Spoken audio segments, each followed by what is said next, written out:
Assalamualaikum warahmatullahi wabarakatuh. Saya Susindawati akan menjelaskan tentang fungsi penilaian dan prinsip-prinsip penilaian. Penilaian sering disebut evaluasi, yaitu proses terencana untuk mengetahui keadaan sesuatu objek dengan menggunakan instrumen dan hasilnya dibandingkan dengan tolak ukur untuk memperoleh kesimpulan. Di sini ada fungsi penilaian. Yang pertama, menggambarkan sejauh mana seorang peserta didik telah menguasai suatu potensi. Yang kedua, mengevaluasi hasil belajar peserta didik dalam rangka membantu peserta didik memahami kemampuan dirinya, membuat keputusan tentang langkah berikutnya, baik untuk pemilihan program, pengembangan kepribadian, maupun untuk penjurusan atau sebagai bimbingan. Yang ketiga, menemukan kesulitan belajar dan kemungkinan prestasi yang bisa dikembangkan peserta didik dan sebagai alat diagnosis yang membantu pendidik menentukan apakah seseorang perlu mengikuti remedial atau pengayaan. Yang keempat ada sebagai kontrol bagi pendidik dan satuan pendidikan tentang kemajuan perkembangan peserta didik.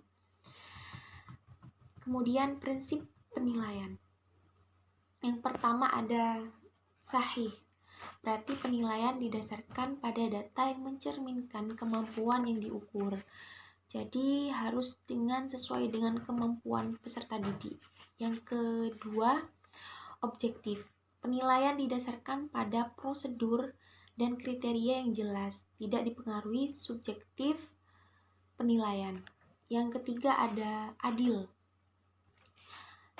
Berarti penilaian tidak menguntungkan atau tidak merugikan peserta didik karena kebutuhan khusus serta perbedaan latar belakang agama, suku, budaya, adat istiadat, sosial ekonomi, dan gender. Yang keempat ada terpadu.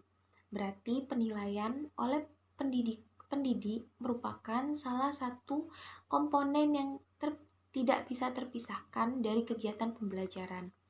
Yang kelima, terbuka. Berarti prosedur penilaian, kriteria penilaian, dan dasar pengambilan keputusan dapat diketahui oleh pihak yang berkepentingan. Yang keenam, ada holistik dan berkesinambungan. Berarti penilaian oleh pendidik mencakup semua aspek kompetensi dan dengan berbagai teknik penilaian yang sesuai dengan kompetensi yang harus dikuasai peserta didik. Yang ketujuh, sistematis. Berarti penilaian dilakukan secara berencana dan bertahap dengan mengikuti langkah-langkah yang baku.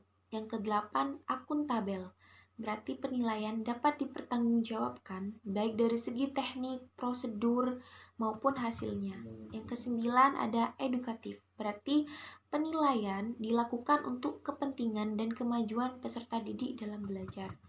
Di sini ada prinsip khusus dalam penilaian hasil belajar oleh peserta didik sebagai berikut. Yang pertama, materi penilaian dikembangkan dari kurikulum.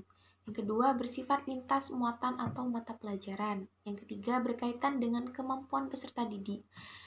Yang keempat, berbasis kinerja peserta didik. Yang kelima, memotivasi belajar peserta didik. Yang keenam, menekankan kegiatan dan pengalaman peserta didik. Yang ketujuh, memberi kebebasan peserta didik untuk mengkonstruksi responnya.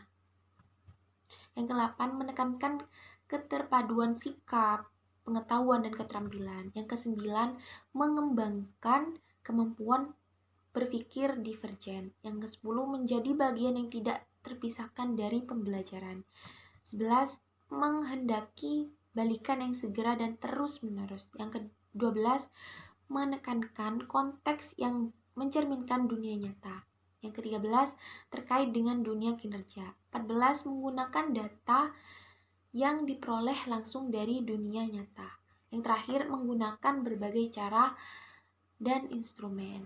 Mungkin itu saja penjelasan dari saya tentang fungsi penilaian dan prinsip-prinsip penilaian. Jika ada kesalahan kata, saya mohon maaf yang sebesar-besarnya.